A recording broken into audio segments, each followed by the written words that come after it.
for real. Oh, lately, love sounds overrated. Till I found my lovely lady, and this time is for real.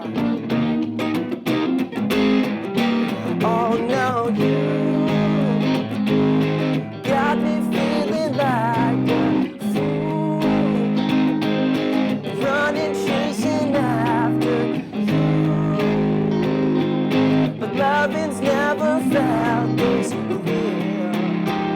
Oh, for real, yeah.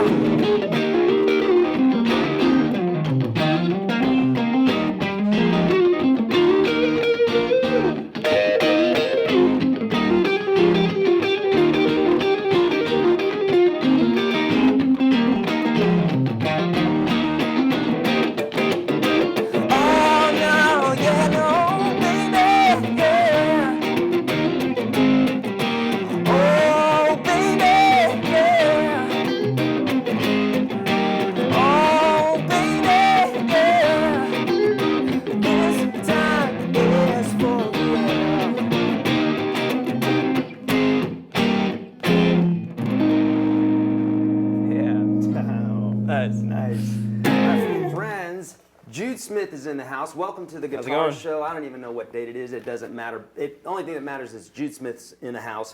Friends, you don't know this guy. You're going to know him by the end. This guy is an amazing artist, producer, musician. He's tearing it up.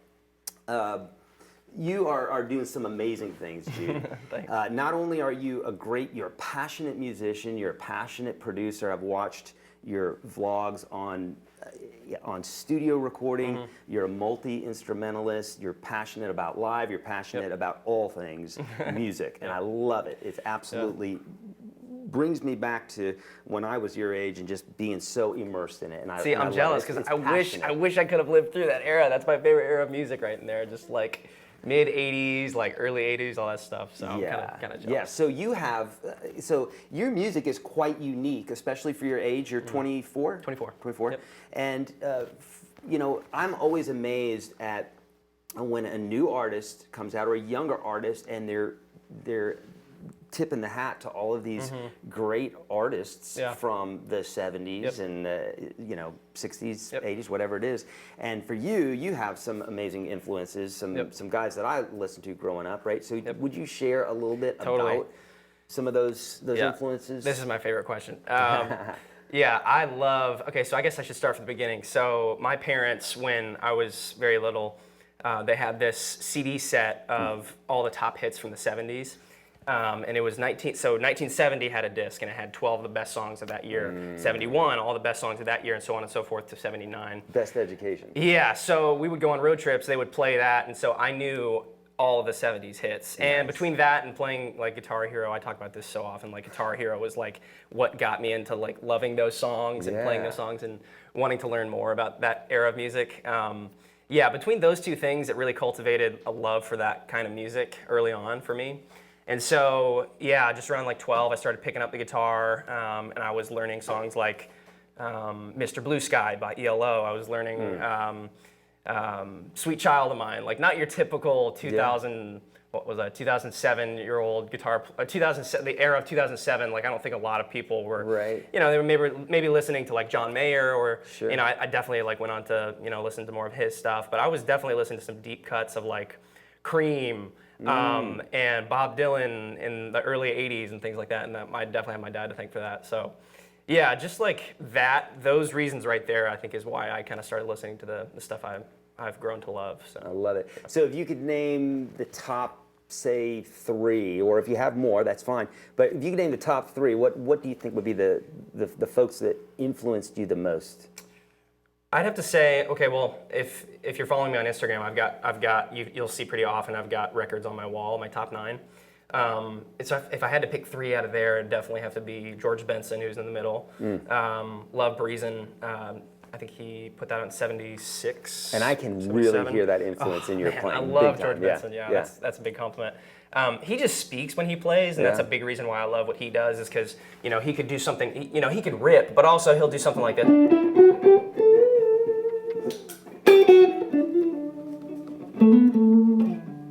It's just like something super simple where he's probably using, 5% of his vocabulary that he knows on guitar. Right. But like he's just speaking and he's saying something, and that's what I really learned from him. So definitely number one, him there. Obviously John Mayer, love what he's doing. I mean, who doesn't really? He's just really influential, and he's inspired me in a lot of ways. Also love Nile Rodgers. I love just the funky stuff. I wish I could name more, but yeah, if I had to name 3, it'd be those guys. Beautiful, sure. beautiful. So, and you started playing at how old? 12. 12. 12 was when I started getting really bored with Guitar Hero, and I was like, I'm gonna pick up my dad's guitar. So your dad played? Yeah, so my dad was an artist, and he was an A&R guy, or I'm not an artist, he was an A&R guy and a songwriter in the 80s and 90s. So he has a wealth of knowledge of the music industry, and he's been really helpful to me in my journey. So yeah, there were always guitars around the house, and so I picked up one of his and started kind of learning chords, and he showed me G, D, E minor, and C, and that got me started. I love it. So a lot of people will ask, and I'd love to know your thought on this, but some people will say, well, that's, he plays like that because he was born into a musical family. Do you think that there is any truth to that, or do you think because there were guitars lying around and there was music that you were listening to that you were influenced to, as opposed to just being something that you were born into?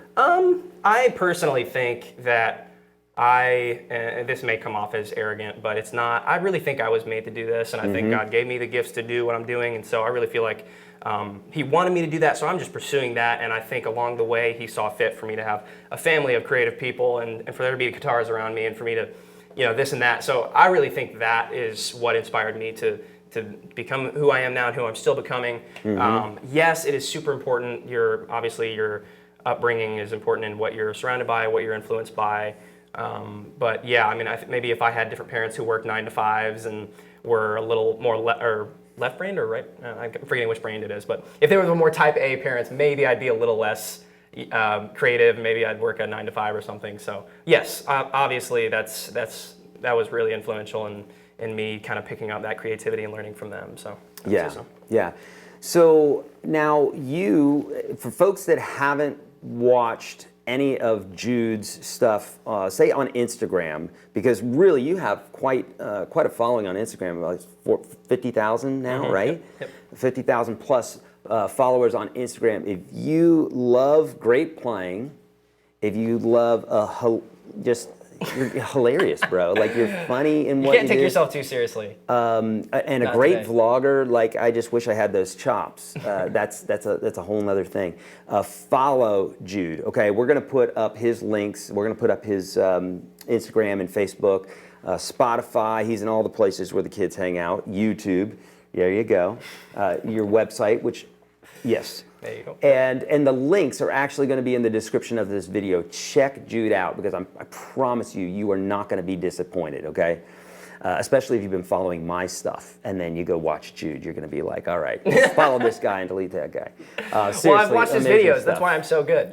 So you gotta make sure you're keeping up with this guy's videos. Nice. So you do a lot of stuff on YouTube. In fact, or a lot of stuff on Instagram and Facebook, right? So recently you had a video that got 3 million views, right? Crazy. On Facebook. Yep. What was that? And can you tell us a little bit about that? Yeah, so my friend Shannon, I reached out to her on Instagram. We got connected. She, I think earlier this year, she already had way more of a following than I did, and so I kind of reached out and just kind of hoped that she would, hit me back. And she did. She was super, just like personal and just like, hey, I'd love to do something. And so we just kind of like bonded over just like good music and the tastes that we shared. So yeah, she's become a really good friend. We ended up doing a video together that like kind of blew up, and I had no clue. Really, I mean, which one was that? That was a video we did. It's now called Treat You Better, but it was originally just a jam that we put up on Instagram that was like 60 seconds long. Nice. And people really dug it, and we were like, crap, what do we do with this? This little 60-second song that we haven't written, but there's such a high demand for us to make this a song now. And so from there, we did another little 60-second jam called Salt and Pepper, and just kind of like people went crazy over that one too, and that was kind of insane. And so from there, we were like, okay, we have to make a full-length something. So we decided to go with the original idea that we had put up, and we wrote a song to it, and we did a full-length, like 3.5-minute performance of it. There's lyrics and everything. So yeah, that's a lot of fun. It's been really cool to connect with her this year. Like, did not know her before this year at all. What's her full name? Shannon Lauren Callahan. Okay. Yeah, she's and awesome. an amazing player as well. Yeah, she's a great player. She's been someone I've been really, fortunate to have come in contact with and just become good friends with. And I'm actually producing a single for her right now of a song she's got called Ain't Got No Money. So hopefully if you're watching this in the future, it's out by now. It's an awesome song. She's great. I can't say enough good things. Beautiful. And so I want to talk about your production chops and all that good stuff here in a minute. But since we're on the subject of Instagram, it seems so natural to you as you're doing this stuff, but is there some thought put into it? I mean, you really, I can't say enough about your Instagram account. You really take the time. It's fun. You're showing people exactly what you're doing in the process and all that. Are you thinking about that much? Have you like put the thought into it? Like, I really want to have this Instagram following. People are going to discover me on Instagram. I mean, did you think about it like that? Honestly, no. I mean, yes and no. I think I haven't really been changing what I've been doing on Instagram from what I've been doing the last couple years. Right. The only thing is maybe I've just been putting more time into the content. I think I'm still the same person. I still enjoy being on camera as much as I did, a year and a half ago or 2 years ago. I just really enjoy kind of like the whole story, culture that we have of like, making small little videos, make people laugh. I love that. I grew up making YouTube videos when I was like 11 or 12, and so I developed that skill at an early age of knowing how to video edit and how to handle content and things like that. So you do all your editing then too? Yeah, I do. So I'm Final Cut Pro savvy, and I can get my way around there. So I kind of learned that skill just early on, making dumb little videos, and I didn't really know what to do with it, other than now I've started to realize that those skills I was learning earlier in my life, I've started to now combine that with the music on Instagram, and it's a cool kind of hybrid of the two that now like I can use that skill to kind of further what I'm more passionate about, which is music. I'm not really passionate about videography or video editing, but it's allowing me to come in contact with more people on Instagram because content is so huge right now in our culture, and it's a big thing. So I really enjoy it. I love, like today, just coming here, I put on my story, hey, heading to hang out with Eric, and just like threw the camera on, and I think people like that. Like, more so now than 10 years ago, people want to be in that moment with you. Exactly. They want to feel like they're, with you and having a conversation with you. So I keep that in mind. And the biggest thing is content too. So like if we're all busy, what's going to make me, I think about this, what's going to make me stop my busy day and stop scrolling on my feed to watch something for 60 seconds? Like it's got to grab you fast, it's got to be good, it's got to be something that I might want to share with my friends, it's got to add value to the viewer's life. So whether it's funny or it's cool or it's a great song, it's just got to add value. So that's really important. Yeah, I love that. So now you pride yourself on, and I would totally agree with it, as a producer as well. And I've watched a lot of your Instagram stuff where you're talking about shaping the drums. You're a multi-instrumentalist, right? So you play drums, bass, guitar, piano. What else? I don't know. Do you try to do everything live? Are you doing any programming as well? Well, I mean, more so, when I was starting out producing, I was a truist, and I wanted to record the real thing. I wanted it to be real drums because all my favorite records were real drums in the late 70s and all that. And so I felt like I kind of had to prove myself, like, I got to record the real thing. So I developed a taste for enjoying recording the real thing and getting real drum sounds, and that was good. I'm glad I know how to do that. But definitely there's, a lot of modern stuff happening with sampling right now. Sure. And, Daft Punk is one of your influences. And maybe I could talk about that in a second. Which Daft Punk and George Benson? Yeah, well, the thing I love about Daft Punk is they really inspired me with the approach of sampling a human take. So on Random Access Memories with Get Lucky, I mean, everybody knows that song. That record, their approach was, let's get humans in a room, let's get the best one bar of their performance, and let's loop it. Because Daft Punk got famous for their sampling and their electronic beats and things like that. And so for them to go into this record and approach it, recording humans, they were still true to their sound, which was sampling. And so every bar you hear that consistent sonic sound. And so I don't think that's something a lot of people realize, but that is a really cool thing that I've learned from that record is that like, if I've got a riff that's cool for a bar, just loop it. And that's what makes it pop. And if you don't loop it, and if it's a human take of this one thing over and over again, then that automatically puts it into a different genre. That's kind of a little bit of a tangent. That's something I learned from them that's really cool, just production-wise, is our culture right now is very pop influence, and it likes a consistent kick sound. It likes a consistent little synth loop, and so consistency is really modern. I think they inspired me to do that in a cool, fresh way. They're great.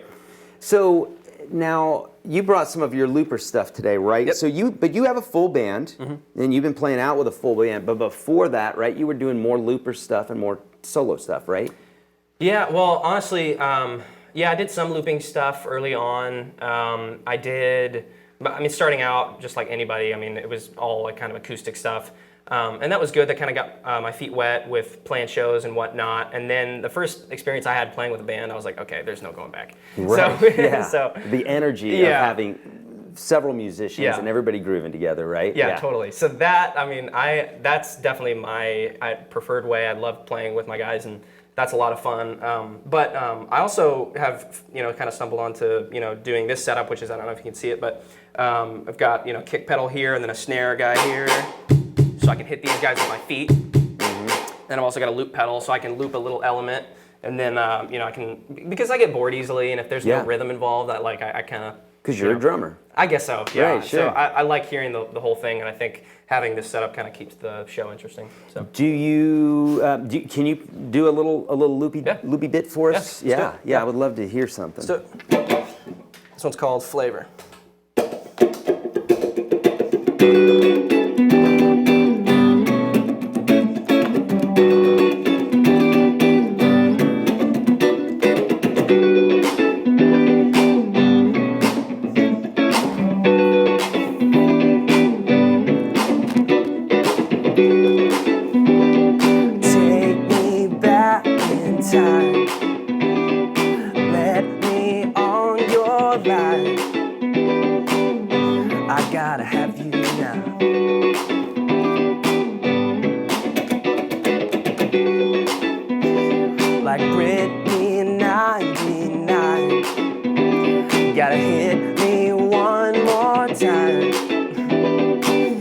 I gotta have you now. Because you're giving me something, a physical kind of flavor. Every movement, a taste I'm trying to savor. What I would do, girl, I don't wanna be just your neighbor. But you're giving me something, a physical kind of flavor.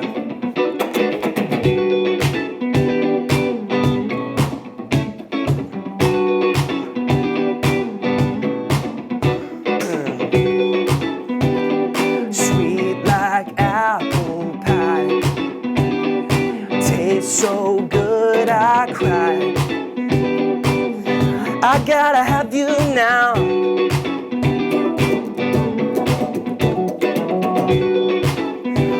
Like MJ in '79.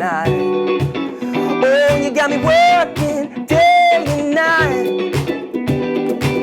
I gotta have you now.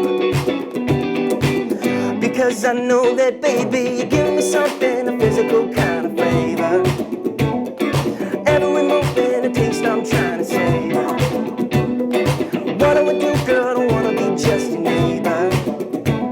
But you're giving me something, a physical kind of flavor. You and me, baby, we gotta get it going on, yeah. You and me, baby, we gotta keep it going strong.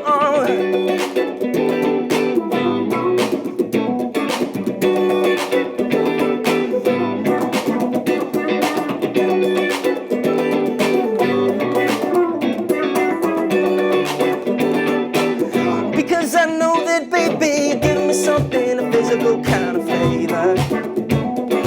Every movement, a taste I'm trying to savor. What I would do, girl, I don't wanna be just a neighbor. But you're giving me something.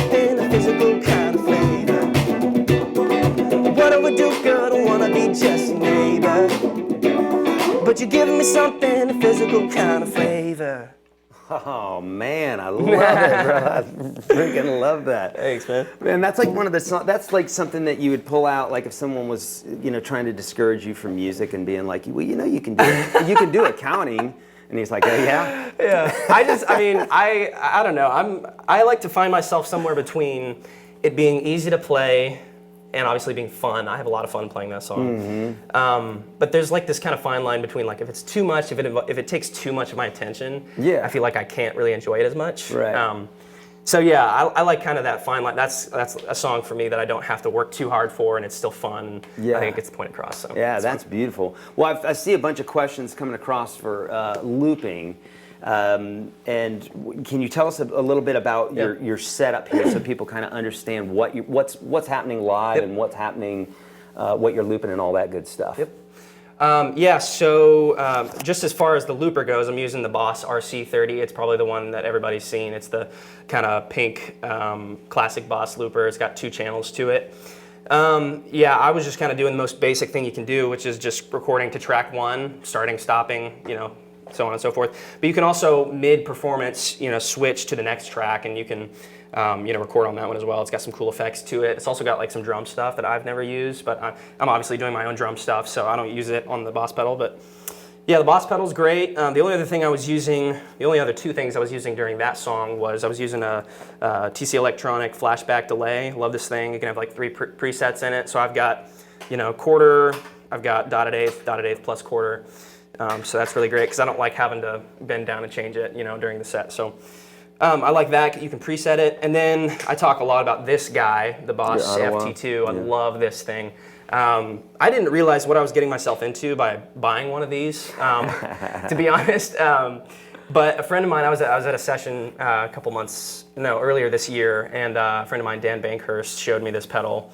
And I was like, dude, I've got to have that pedal. So I bought it that night for probably $250 or something. It's a vintage Boss pedal, so they don't make it anymore. It's hard to find. Yeah. Came from China. It took almost a year. It felt like a year. It took about a month to get to me, so it was worth the wait though, because I use this thing on everything. So it's like, this is clean.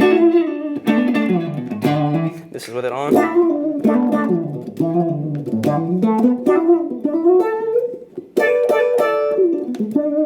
It's just this cool little wah-wah. Yeah, and if you're wondering what sound that is, it's what some might call an auto wah. So that sound is basically it's filtering, which is what a wah does, except you're manually doing it. With this, it's basically using the dynamic. So however hard Jude is playing, you're going to get that open wah sound. So, and I'll put it on bridge pickup to kind of really emphasize it more. But if you're a little soft, softer, and then so it's all on how hard you're picking it. That's why they call it dynamic filter.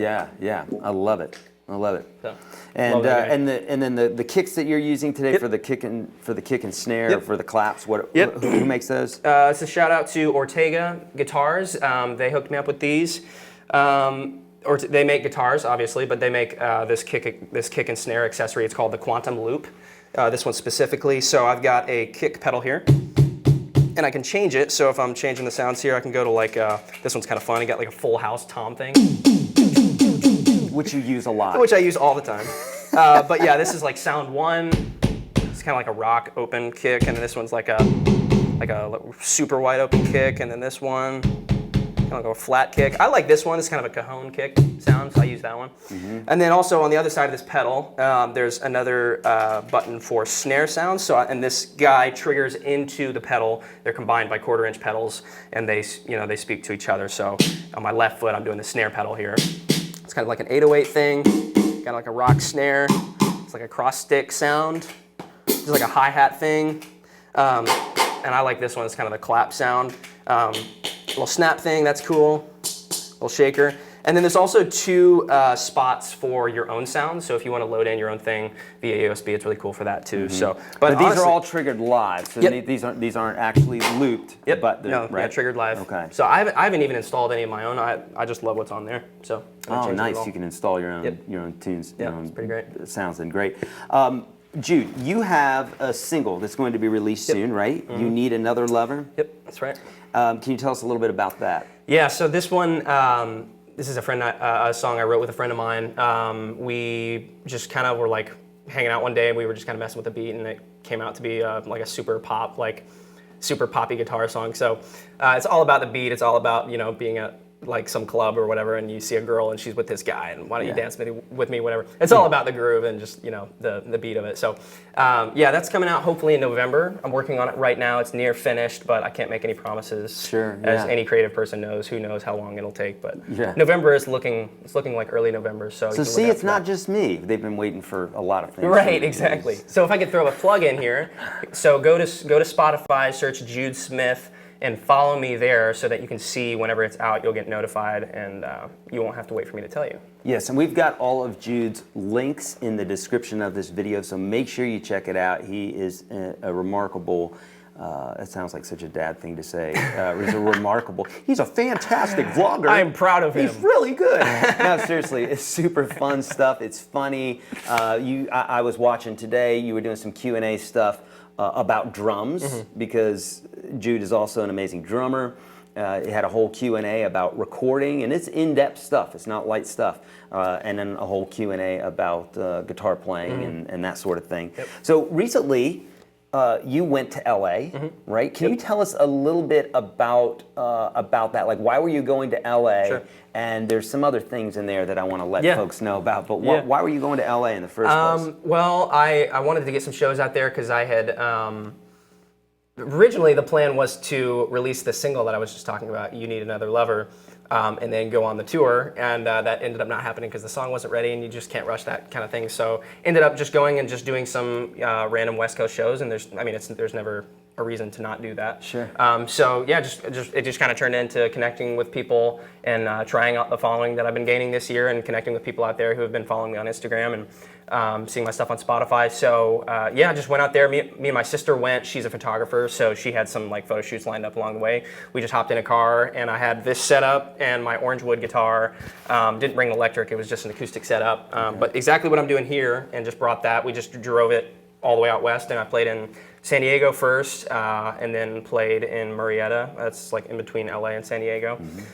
Played there, and then I also played in LA at Hotel Cafe, and that was awesome. So it was a good string of Beautiful. shows. So, like, you drove out to LA, Yeah. right?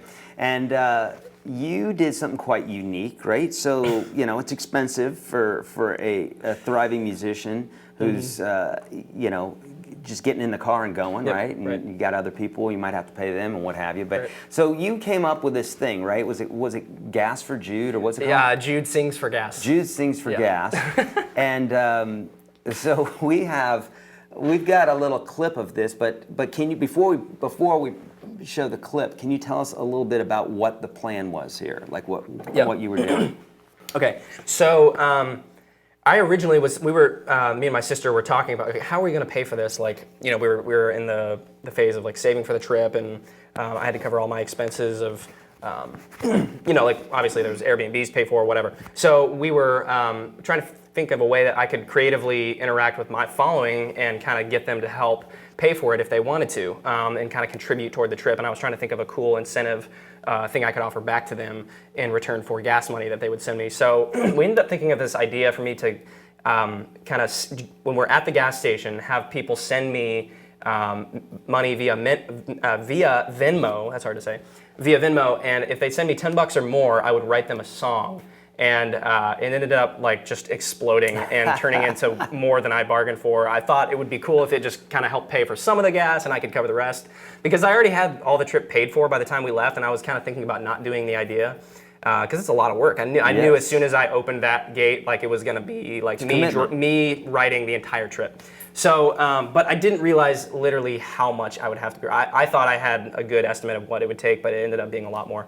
So anyway. And I love your commitment, bro, because that's a commitment. Oh, it was. I mean, How many songs did you write in total?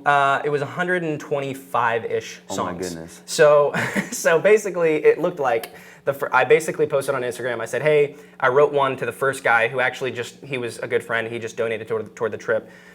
Just out of the goodness of his heart, he just wanted to bless me with some money and sent me some money. So I posted on my feed, I said, hey, if you guys want to send me some gas money like my friend, go ahead and send it to Jude Smith. I'll write you a song, sing it while I fill up. So that literally within the first 2 hours, I had $400.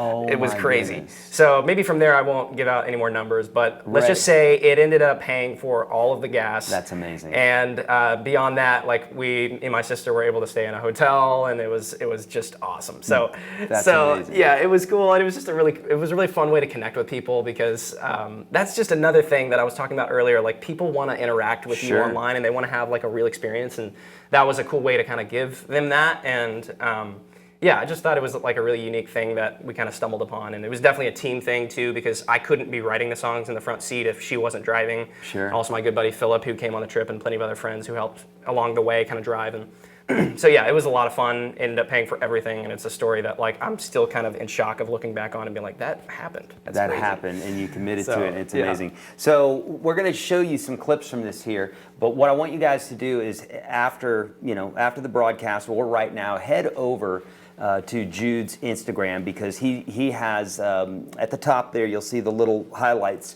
There's a highlight reel that's literally.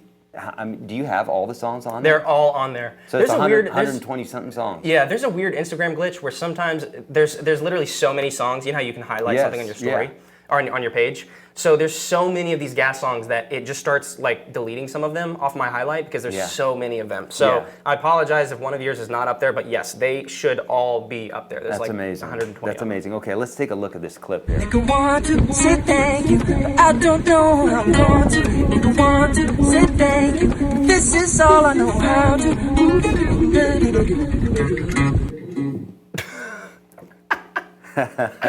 I love it. Do we have any others? Yeah. Yeah. Nigga want to say thank you, Miss Elise, for sending me this gas money. That's very sweet. Thank you for your generosity and fueling my cedar. And this guy's like, who is this guy, man? Those are two kind of goofy ones, but there were actually some song ideas in there that I kind of took to heart, and I was like, hey, I'm going to finish this song. Yeah. There was a song I wrote for a girl named Katie. Let's see if I can play it. It was kind of like it was like, Katie. I can't do it on electric, obviously.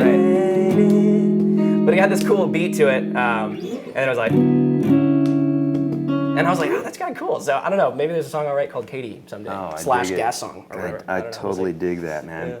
That's amazing. All right, so what we're gonna do is we're gonna get to some questions here, but I want to ask you one more question before we start getting into the guest questions. Which, friends, by the way, we're going till noon today, so about another 27 minutes. We're not doing an hour-and-a-half show probably anymore for a while. We're probably just going to do a 1-hour show. We want to keep things more alive and the whole 9 yards. So that's why we're doing a shorter show for you guys, okay? But before we get to some questions here, Jude, you started when you were 12, so you're 24, so literally half your life you've been playing music. You were exposed to lots of music before that from some musical family, right? But was there at some point in the last 12 years that something kicked in for you where it went from, hey, this is fun, to, wait a minute, this is something that I would like to pursue for my life. This is something that I would like to be an artist, and this is everything to me. I think probably around my first and only year of college that I did. Where'd you go to school? MTSU. Okay. Yeah, it's a great school here in Middle Tennessee State University, which is about a half hour from here. Right. Yeah, it's a great school. I just like, I didn't think that it was for me. After a year of doing it, I kind of found myself doing more recording and more songwriting in my room than I was studying. And call me undisciplined, whatever you want to say, but I just found myself gravitating more toward that. And for me to be someone who wanted to pursue that after school, I didn't feel like it was really necessary for me to continue doing that. And so, like I said earlier, my parents have always been super supportive, and that's where I get a lot of my creativity from them. So they were super supportive of me pursuing this, and so I really just started posting stuff online on Vine back in the day, and on Instagram and Facebook, and kind of showing people little song ideas I was working on after I dropped out of school. And it was really encouraging. That helped me that helped me stay encouraged and helped me stay motivated and feel like I had a small fan base around me at the time. It really was just kind of family and friends, and but that was really cool. It helped me get through that phase of just starting out and writing those first couple songs, and that eventually led to an EP. And then when I released the first EP, I just called it Jude Smith. That was a very educational project for me. Yeah. I don't think it was really my sound, but it helped me learn a lot. It got me some show opportunities. And playing those first couple shows with the band was like, okay, this is pretty cool. And I would say even a little bit of that feeling came this year too, just with connecting with more people online and kind of stumbling across that social media path of engaging with people that way. That's kind of given me another sense of, man, this is really cool. I want to do this. Yeah. And I think I felt that even a couple years ago, but now I certainly feel it. And I'm grateful to get to do it. Yeah, I love it. So is there something that you could tell the folks out there, if there's somebody out there who's like, man, I really think I want to make music my life, like what kind of advice could you give them? Yeah, I think the two biggest things, obviously, you got to add value to someone else's life through your music, whether it's being a good producer and you helping out other artists sound better than they can sound on their own, like that's what a producer should do. If it's that, if it's being an artist and you're adding value to someone else's life through your songs and your melodies and brightening someone's day that way, you've just got to be good at what you do, and hopefully it's fun to you what you do and you enjoy doing it, and you don't see it as practice. You don't see it as, oh, I've got to go do this thing. I've got to get better at what I do because this is what I do. Like for me, I don't see jamming as an obligation. I like playing, and so it doesn't feel like practice. It feels like, oh, I can't wait to play, So I would say, obviously, you got to be great at what you do, and hopefully you enjoy what you're good at, and that will lead to, furthering of that skill and honing that craft. So yeah, be good at what you do. Two, I think it's super important to be a good person to be around. People want to surround themselves with kind people, usually. And I think something I learned recently through a friend of mine that I was playing with in a band when I was younger was that he was further ahead of me in the music game, and he was touring with big people, and I really looked up to him, and he was always super kind to me, helped me with gear, maybe when he didn't even have to. He probably could have been the musician that showed up an hour late and said, all right, let's get this done and leave. But no, he didn't. He really impacted me by helping me with my gear and being a kind guy to be around and being a good vibing guy to be around in the studio. And so that really impacted me, in that people want to enjoy being around you, and if you have those two things, I think that's really, really important. That'll take you far. Yeah, beautiful answer. And now you're spending a good part of your day, like someone would work in a job. You're spending a good part of your day doing the music, either recording, social media, meeting with other artists, writing, the whole 9 yards, right? Yeah. So this is your job. Yeah, totally. I've been, I call myself an artist producer. Plenty of my heroes that do that are, Tom Misch. He's an artist in his own right. He also produces for other people, and he's a recording whiz. He's another influence that I probably should have listed earlier. He's a great guy. But also guys like Pharrell, he's an artist in his own right, but he produces other people as well. There's plenty of guys like that, and that's kind of the route I see for myself, is kind of artist with my own voice and my own songs, but then also helping other people record. And day to day, that's kind of helping. Logistically, that's kind of helping the money coming in. I have another source to resource my artistry through recording and helping other artists out. So that's good too, because it keeps me in the music industry and connecting with other artists and other creatives. And it's less of a 9 to 5 rather than working at Kroger and not really benefiting my music career at all. And there's nothing wrong with working at Kroger. If you're working at Kroger and that's helping you do your dream, do that. That's great. But just for me, I've been really grateful to have a job like producing and recording for other people that keeps honing those skills for me and keeps me sharp in that craft to be able to benefit my own artistry as well. So that's kind of the route I've found for myself, and that's what I'm going to keep doing. Beautiful, beautiful. Let's look at some questions here, Jude. Someone's saying, Jude, are you nervous a little when performing in front of a crowd? Sorry, say that again. I was reading this Ryan Castle's guy. What did you say? Let's see what his is. The same cannot be said for pop artists who get up on stage and pretend to play an expensive guitar. They do not know how to play. Jude gets all thumbs up. Thank you, Beautiful. Ryan. Yes. Yeah, Jude is the real deal, I'm telling you. Okay, yeah, are you nervous playing on stage? It depends on the crowd. Honestly, I mean, yes, I still get nervous in certain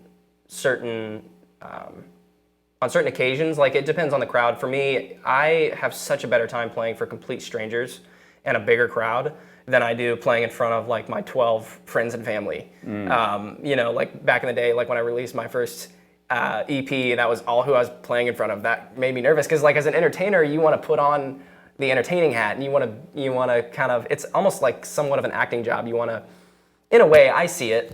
You know, you kind of get the opportunity to showcase a different side of you, and that's something I really enjoy about being on stage, is that you get to kind of let loose a little more, and there's a lot of freedom there. So I think for me, I get probably more nervous the smaller the crowd is and the more I know the crowd. Whereas like when I'm playing in LA and I don't know, you know, 98% of the people there, I feel so much more, you know, comfortable, and I don't know, I feel like it's an open slate, like a blank canvas, and there's no, you know, maybe people haven't seen you before, or there's just like kind of this fresh start, and so you kind of feel more free to kind of just start, you know, with a clean slate. And so, yeah. The smaller, the worse for me. Really? This is terrifying. The smaller. No, I'm kidding. Really? He's wearing a diaper right now. Yeah. Lonnie's saying hi from Grand Rapids, Michigan. Yes. Didn't I see you at the guitar gathering? Yep, I was just with Steve Krenz. Do you know Steve? Oh, yeah. Yes, I was just with Steve Krenz over at Groons on Tuesday of last week. So yeah, if you tune in there, you definitely saw me. Gotcha. Okay. I thought you were in Grand Rapids. Okay. I have been to Grand Rapids though. Okay. It's really pretty downtown. Yeah. Someone's saying, do you ever? Yes, I do. People tell me I Wood. look like Elijah Wood all the time. Okay, that's sure. So funny. Sure, I get that. All right, so I'm going to scroll all the way to the bottom here. So if you put, friends, if you are putting a question, please, all caps, question mark. That'll allow us to see it a lot quicker, okay? How do you stay fresh on your creativity? This is tough. I think the more, I get more excited about an idea when it's less than a year old. Like there's for instance, the single I'm getting put out here next month, it's a little over a year old, so it's kind of past that point for me of, it's lost a little bit of the newness for me, and the newness has come in the more I produce it, and it becomes more exciting for me. So that's a constant struggle for me in staying excited about what I'm creating, is like the older it gets, if there's anybody, you know, who's an artist or creative out there, you know what I mean, like the idea is exciting like for the first month or the first 2 months, and you have this like eagerness to get it written or recorded or whatever, and then the longer you go without doing that, it almost is harder Loses its momentum. Yeah, it almost is harder to get out. So I think it's something I've been learning recently is how important it is to be just very present, and as an artist, not being afraid to write a song and put it out the next week. You know, especially today, like in the market that we have for listening to music. You know, I see John Mayer, and I don't know when he recorded his last song he just put out, Carry Me Away, but it seemed like to me, you know, that's a song he just kind of wrote while he was on tour, and he just, you know, went away for a little bit and recorded it and then just put it out. I could be very wrong, but I certainly see some of my closer friends doing that. I see people I look up to doing that, just spontaneous creativity and just getting it out there and letting it be, yeah, this is something I wrote last week, I'm going to put it on my Spotify, you know?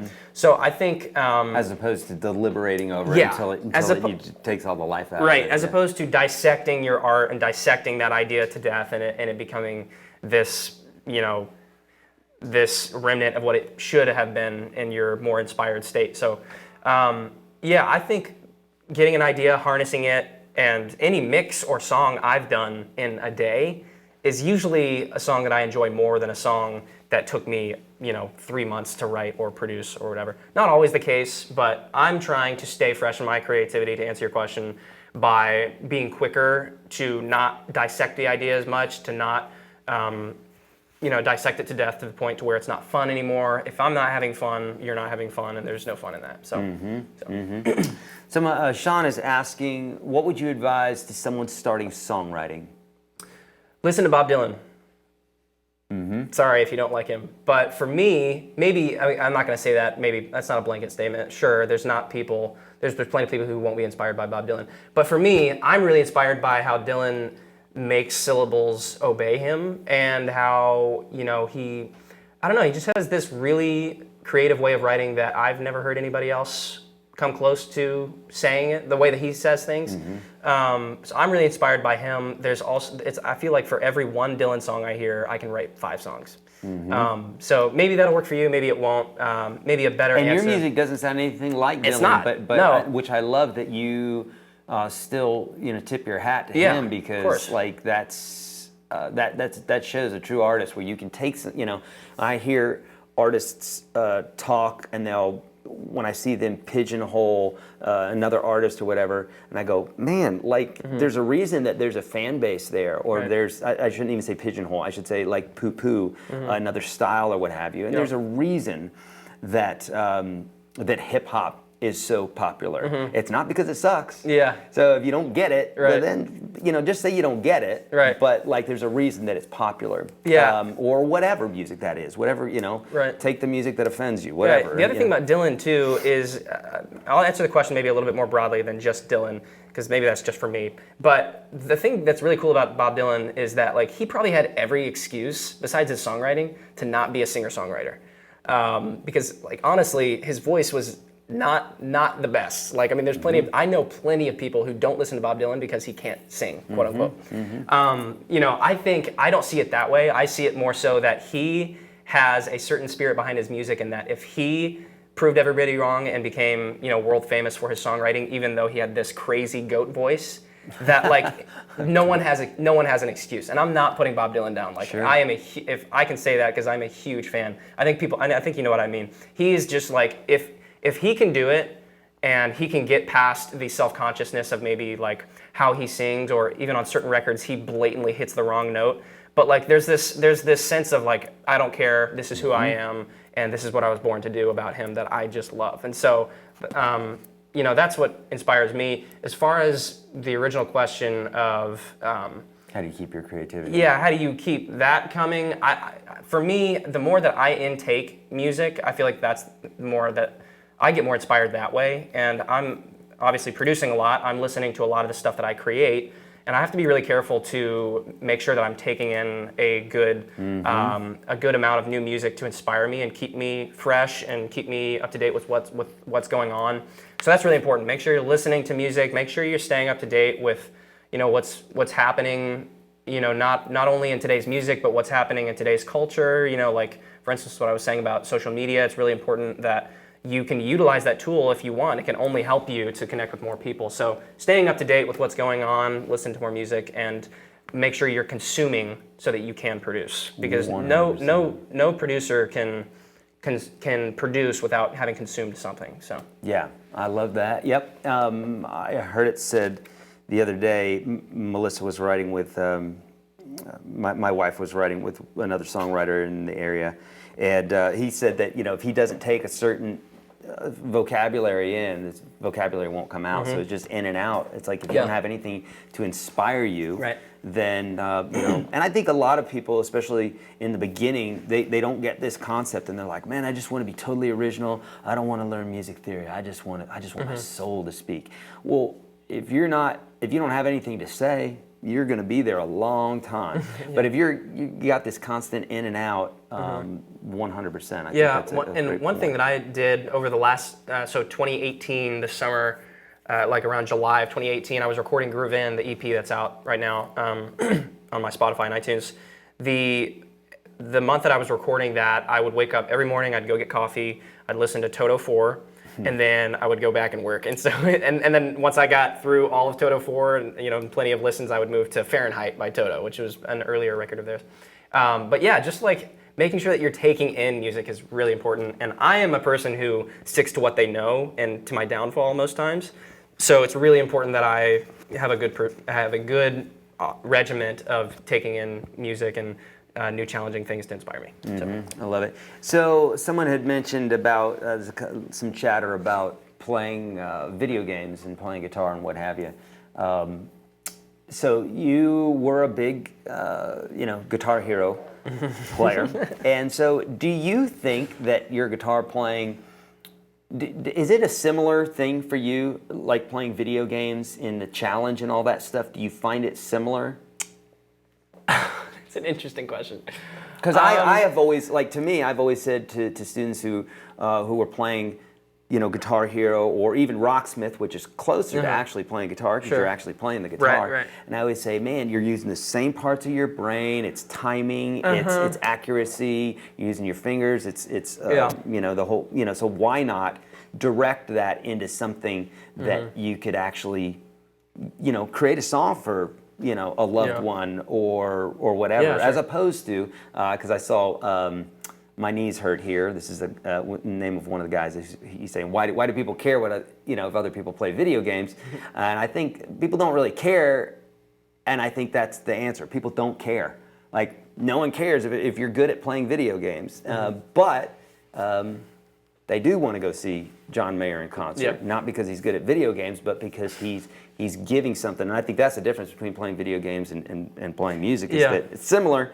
But in the case of music, you have something to give to the world. Playing video games, you really don't have anything. And I used to be the biggest gamer ever. Really? Yeah. Oh my God. I used to game. What'd you so play? much. Oh, we're talking Atari 2600. Okay. we're talking old school. Yes. Man. There we go. And then PC games and that sort of thing. Yeah. But anytime now, I still get obsessed. Like, I'll see some game and I'll go to buy it, and I'm like, when the hell am I going to have time to play a game? It's like I just don't have the time to do it. I've got so many things to do, and really I need to be playing guitar more, But there was a time in my life where that made sense, where you're just like, I guess if you're asking, like, is there a correlation between the two? Do you think there's a correlation, like, as far as your brain and what you're doing in that? I think so, or else I probably wouldn't have made the transition from Guitar Hero to playing. So there's probably some, obviously there's certain, similarities between, like, the timing and, I think, but I don't really know. I think obviously, like, Guitar Hero is more of like a challenge of, like,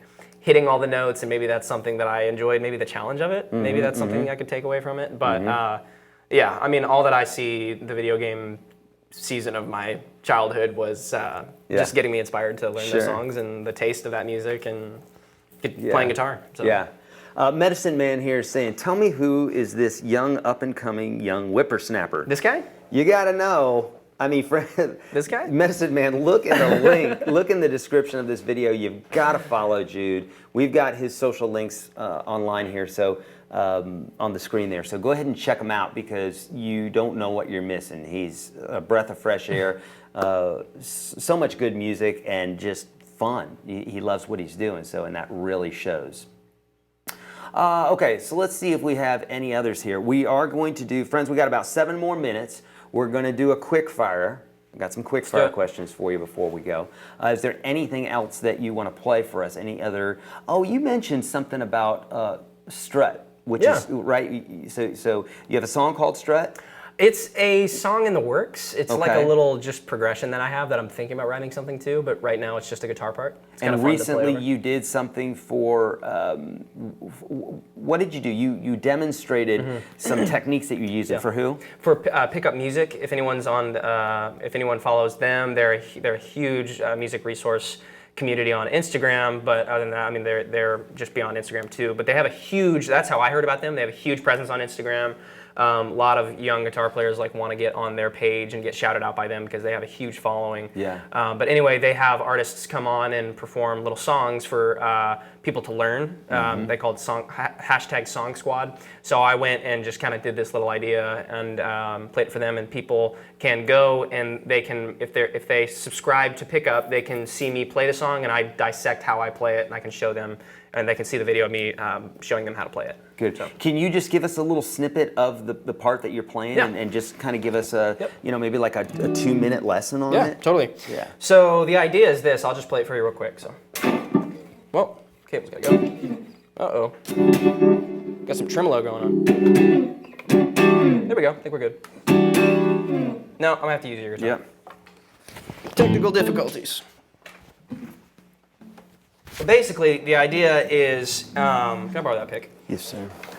The idea is just kind of very based around just open strumming and muting, kind of just strumming and kind of muting to kind of engage the chords. And so this may be pretty elementary to some people, but for me, I've kind of been using it in a really percussive way because I do play drums. It's a kind of a cool way to kind of keep it rhythmic, and So this is kind of the part here. So.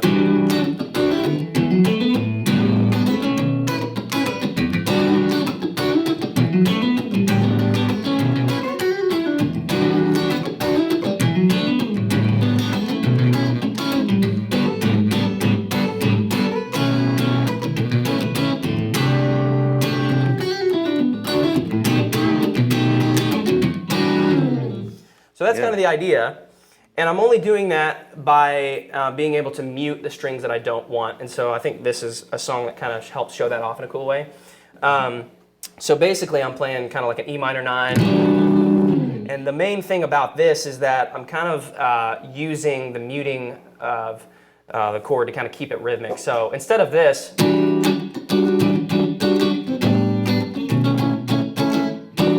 if you're just focusing on how to play each of those notes and where they're happening, and you're not focusing on the muting of it, you lose a lot of the rhythm. So for me, I like to keep this hand going because I play drums, so I'm used to this hi-hat rhythm here. So if I'm doing,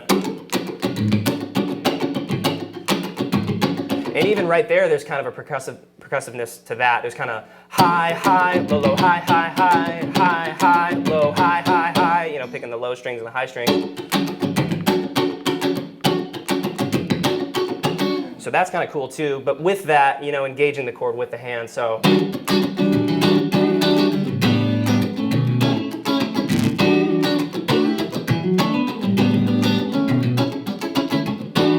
And right there too. And if you just look at the hand, my hand is literally going. So it's kind of the dam that's opening up and allowing that chord to happen. And this hand's just going to town.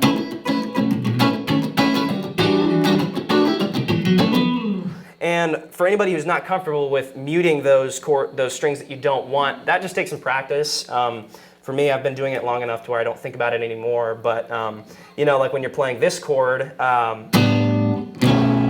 it's important that you don't hit that A string right there, or else it sounds like this. Which doesn't sound bad, but right there on that chord, you can't really tell what I'm trying to play. So, and you can't really tell, but I'm muting it with that thumb there. So it's very subtle muting of each chord of each string that you don't want, and just trying to get really precise with what string you want to happen and when, and having the chords kind of popping out and kind of. It's kind of side chainy too. If you do any producing, you kind of know that if you side chain something to the kick, it kind of has this kind of sound, kind of a sucking sound.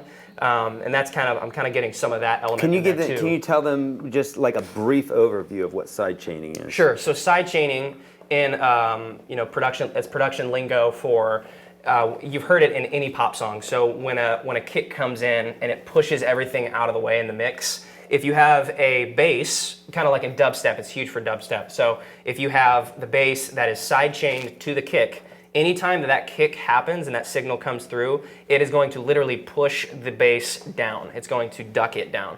And so it's basically chained to anytime the kick happens, the bass gets reduced by X amount of decibels that you tell in your compressor.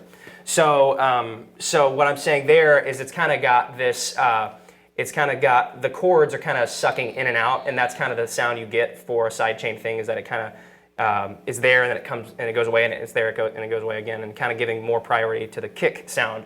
And so what I'm saying here is that it's kind of like when you're pressing that chord in, it's kind of like it's being side chained and going and coming back and getting just out.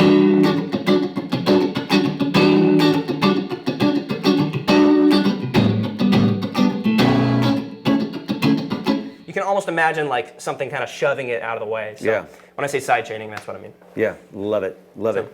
Jude, you are a great musician, a great dude. I so appreciate you being here. Thank you, man. We're gonna do some quick fire questions. Awesome. But thank you so much for being here. And guys, thank you so much for the questions. You guys really brought some really great questions today. And as promised, we're doing a 1-hour show instead of the 1.5-hour show. But I've got some quick fire questions for you here, my friend. All right. So what's the rules here? I have to answer it really fast. Yeah. And some of these are fun. Some of these are just we want to know. Yep. But in fact, I'm gonna save the best to last here. But okay, Desert Island. You can only play one. Okay. This isn't writing a song for a girl. This isn't anything. It's just about merely playing the instrument, drums or guitar. You gotta pick one. I'm sorry, not drums, guitar, because I can't write a song on drums. I mean, maybe if it was Phil Collins, but yeah, definitely guitar, because that's the core of me is songwriting. So Good. Live or studio? Oh gosh. Oh, these will be hard, bro. Where I'm at right now, I'm definitely doing a lot more studio and a lot more production. But I don't know that I really want to choose, to be honest. You have to choose. You have to choose. Gun to your head. Well, I want a family someday, and I want a front yard, so I would probably say that I don't want to be gone too long for those things and be gone too long out of the year, so I would probably say studio. Nice. Great answer. Tacos or burritos? Tacos. Telly or Strat? Ooh. Well, my telly just crapped out on me for some reason, so maybe Strat. No, I'm kidding. Yeah, I would say Strat, because I'm a sucker for the 2 position, the 4 position. Yeah. So. But I'm loving this telly, so. But I would say Strat. I think I know the answer to this one. Tube or solid state? Tube. Nashville or LA? Ooh. I'm telling Nashville. Nashville. I mean, I'm loving visiting LA more, but yeah, Nashville's home. Yeah, can't beat it. Carter's or Groon? I gotta be careful here because I was just I know, right? Oh gosh, do I really have to answer that? No, you can always say Carter's for electric and Groon for acoustic. Yeah, That's what I why say. don't we say that? Because I love both of them. I spent a good amount of time with both of them. I don't know that I really want to answer that. Yeah. Maybe let's go with his answer. Baja burrito or Blue Coast burrito? Baja burrito. Okay. Okay, here's the hard one. You ready? Yep. You've got to choose. Gun to your head. This is it. Okay. Mayer or Benson? Ooh. John Mayer, George Benson. You got to answer. I would have to say they're both guitar legends, but I also love songwriting and I love the message of a good song, and I think John Mayer does that more. He's more of that guy. George Benson had a lot of hits that I think maybe he wrote, but he had a lot of people writing for him.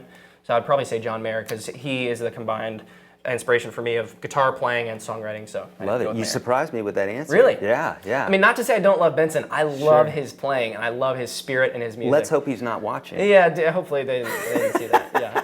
I'll call you guys later. We'll talk about it. Jude, thanks again so much for being Thank here. you, I so man. appreciate Appreciate you. it. My friends, look in the description of this video. Check out Jude's stuff. I promise you will not be disappointed, especially his Instagram. Follow it right now. We'll see you, my friends. Great questions. We'll see you in the next guitar show. See you guys.